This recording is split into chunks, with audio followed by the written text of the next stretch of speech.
Hello, welcome to Her Journey Home. I'm your host, Sophia Graniela. My mission here is simple: to hold space for honest stories and conversations that are usually left unsaid. This podcast is for the women in seasons of becoming, rebuilding their lives, reclaiming their voice, and remembering who they were before the world told them who to be. So come as you are, and let's begin the journey home together. Hello, and welcome back to episode 2 of Her Journey Home, season 2. Oh my gosh, I'm so excited, you guys. I cannot believe how powerful that first episode was. If you are truly wanting your voice to be heard and you're ready to share your story and be seen, please go back and listen to that episode because I shared a lot of stories and ways that you can actually start to build confidence. And let's get into episode 2 because I really want to talk about something that's been on my mind and my heart all week this week. I am back in New York. As you probably know, if you've been listening to the pod for a while, I was nomading and traveling, and I wanted to come home to build a solid foundation. I needed to build some nervous system safety. I wanted to be closer to family. I just became an aunt now of 3. So exciting. He is the most precious little boy. And I just felt like this season of my life, I needed to slow down. Most of my life has been constantly go, go, go, hustling for a sense of self-worth, always needing to achieve and be productive. And we are rewiring that in this season of life, okay? It's so hard to say that 10 times fast, like, whoa, good luck. And so coming home was really, really necessary at this stage. And something that I've been thinking about a lot is sometimes growth and being on your personal growth journey feels and may look like taking steps backwards, when in reality, you are actually creating more space in your life to build a life in alignment with your values. A life that feels and looks good, not just a life that looks good on paper to, make everyone else proud, or a life that maybe looks good on the outside, but feels really unfulfilling and empty on the inside. We want to build lives that light our souls on fire. But in order to do that, sometimes we have to make the uncomfortable decision to release things that we may have been clinging onto for a sense of safety, maybe a sense of external validation from other people around us. And so coming home for me brought up a lot of those feelings of, oh my gosh, I'm 32 years old. I'm living in my grandma's basement apartment. I'm behind now. I'm not where I thought I would be in my 20s, and now I'm 32 and I feel like, what the fuck is going on? And I know that so many women listening to today's episode is going to resonate with this conversation because oftentimes we are comparing ourselves to everything we see on social media. We're scrolling, we're looking at the highlight reels, we see the huge following, we see the multi-million-dollar businesses, we see the success and the beautiful cars and the homes. And I'm not saying there's anything wrong with material items, okay? There's certain things that I value as well. I want to have wealth. I want to be able to travel when I want to travel. I want to have nice things as well. But you have to be able to actually build the capacity to hold the wealth that you're calling in. You have to be able to hold it. And it's very likely that the version of you listening right now is not quite there yet. I'm still on this journey of becoming myself, which is why I'm sitting here sharing this journey with you. Because I want you to know that no matter your age, no matter the pivots you've taken, no matter the journey that you're currently on, you are on your way to creating something so incredible and so beautiful that feels so fucking good in your body. But these things do sometimes take more time. Now, I'm not saying that you can't make a lot of progress very quickly. Absolutely, you can. There's so many tools out there. The power of our subconscious. We are so fucking powerful. We can shift our frequency, and I do believe that.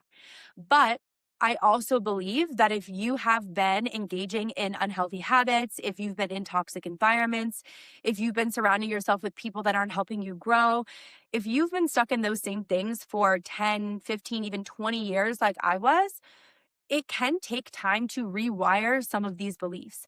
It can take time to create safety in your body and in your nervous system.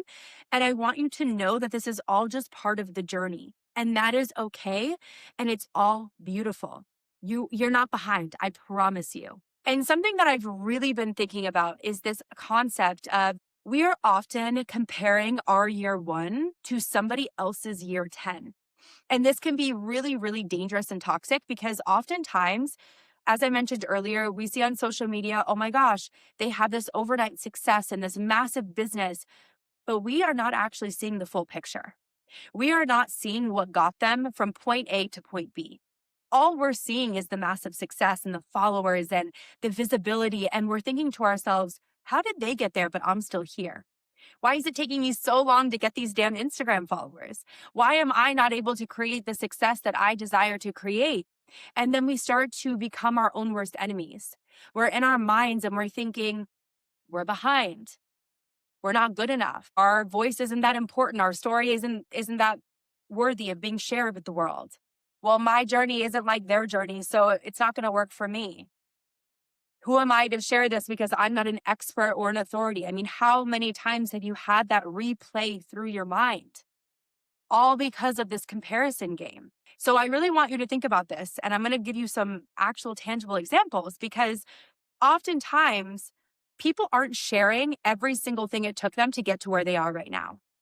So many coaches and mentors that I have personally worked with have been at this game for many, many years. And last year was my first full year in business, and it definitely did not go the way that I had expected or had hoped for. But actually, it turned out to be the best thing that ever could have happened to me because I learned so much about myself. I developed more confidence. I showed up on the podcast every single week. I was able to really build so much trust within myself that what I actually have to share matters and is so valuable and important. And even though I didn't get the success that I had hoped for, I got more valuable gifts and skills and trust, which to me is worth so much more than a number in your bank or on the screen. And so what I want you to know is that the messy, uncomfortable part of the becoming isn't usually spoken about. You don't hear about all of the failed businesses until they finally got the one that made them the millions of dollars. You don't hear about the days where they were crying on their couch and wanted to give up because it was so difficult. So fuck yes, they're so successful now. They have the following, they have the money in the bank, but they've also put in the reps. They have showed up when they didn't want to show up. They have gotten through the difficult times and just allowed themselves to sit with it. They haven't made it mean anything about them. They felt the fear and they went and they took the action anyway. They didn't allow that to shut them down. They didn't actually allow their fear to dictate their decisions and the way that they showed up for themselves. That's the difference. But oftentimes we see where they are now and we make that mean something about us and our progress, and we make it mean that we're behind. I want you to really trust and believe that. I don't care if you're listening right now and you're in your 20s, your 30s, your 40s, your 60s. If there is something that has been placed on your heart and your soul that you know you are meant to create or share with this world, it is there for a very divine reason, and you are the person who is meant to put it out into the world. This is your higher calling, and you need to continue showing up even when it doesn't feel like it's working. Because this whole process is you actually becoming the woman who can have the capacity to hold what it is that you are calling in.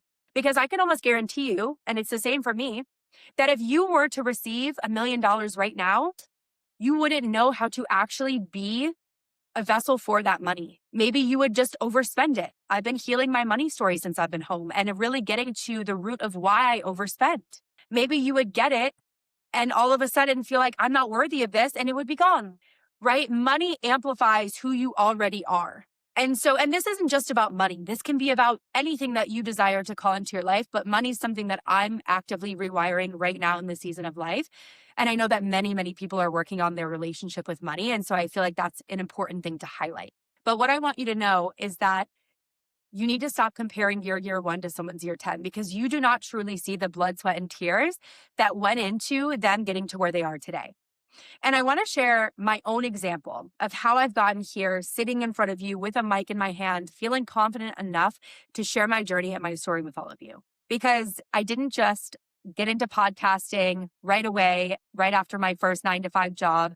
I didn't just all of a sudden have this confidence to be on camera.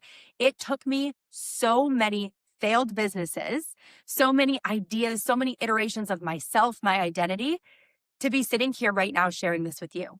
And so this is not about one big move that's going to change your life and make you all this money and make you successful.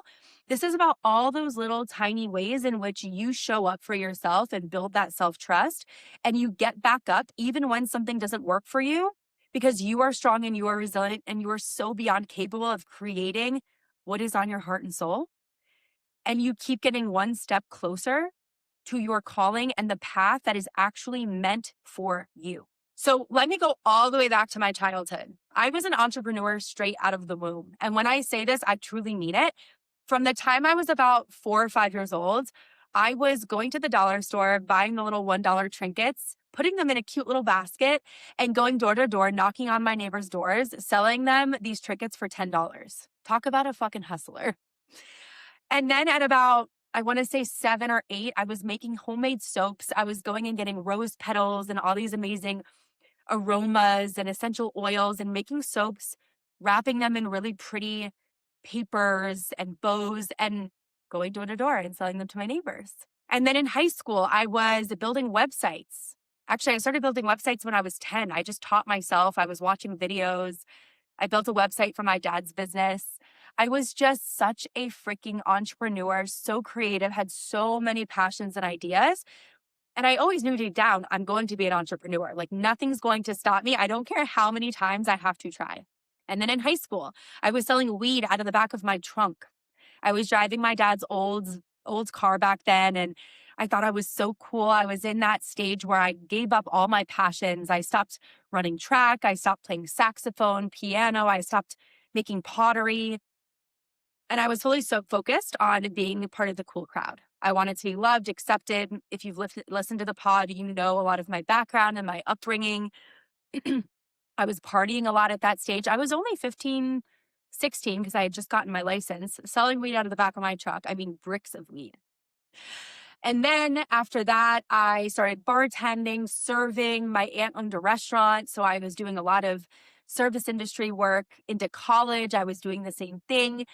Then I got into my 9-to-5s. I started doing customer success. I did sales, selling CPAP machines. I was making like 150 calls a day. And then on the side of all of those careers, I was then building my side hustle, which is my virtual assistance business, which I still have today as I'm building my podcast and my community.